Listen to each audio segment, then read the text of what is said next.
Regarded as American royalty, he was best known as John or JFK Jr., the son of the 35th President John Fitzgerald Kennedy. Today marks 25 years since the plane he was piloting crashed, ending 3 lives and stunning America. Chief Transportation Correspondent and pilot May-Kay Beeler covered that accident in 1999.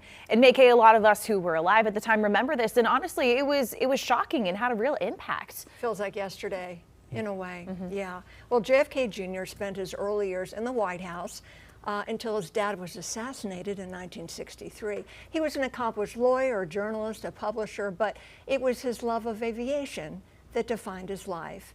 JFK Jr., he wanted to become a pilot since he was a child. He earned his private pilot's license in 1998.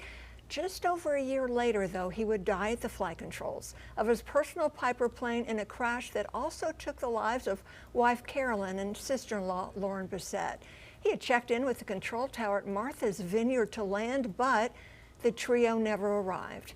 The aircraft debris was found at the bottom of the Atlantic Ocean with all 3 occupants still strapped in their seats. Autopsies determined all died on impact. Yeah, it's a very, very sad day. And what factors in this contributed to this accident? A lot of different things, and typically accidents are a chain. So he was under a lot of stress. They were late that night. They were leaving for Martha's Vineyard. They were going to go to a wedding the next day. He had been fighting with his wife, according to reports.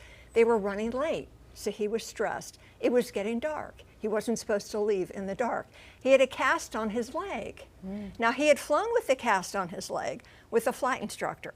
The flight instructor wasn't there this time. Now, he was qualified to fly by himself, of course, but he was working on an instrument rating, which meant he was really used to looking outside in good visibility conditions. But that night, there was a lot of haze. And then by the time he approached Martha's Vineyard, the dark and the haze kind of blended in. He's flying over the water. It's hard to see the horizon, and didn't make it. Did a spiral dive into the ocean. Really sad. Is that where you have to really trust your instruments at that point? That's exactly right. You have to trust your instruments, and this is where more instrument training comes in.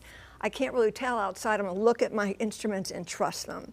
So perhaps didn't have the experience to deal with that. Lots of different factors there, but what did the NTSB actually determine? So Kennedy's failure to maintain control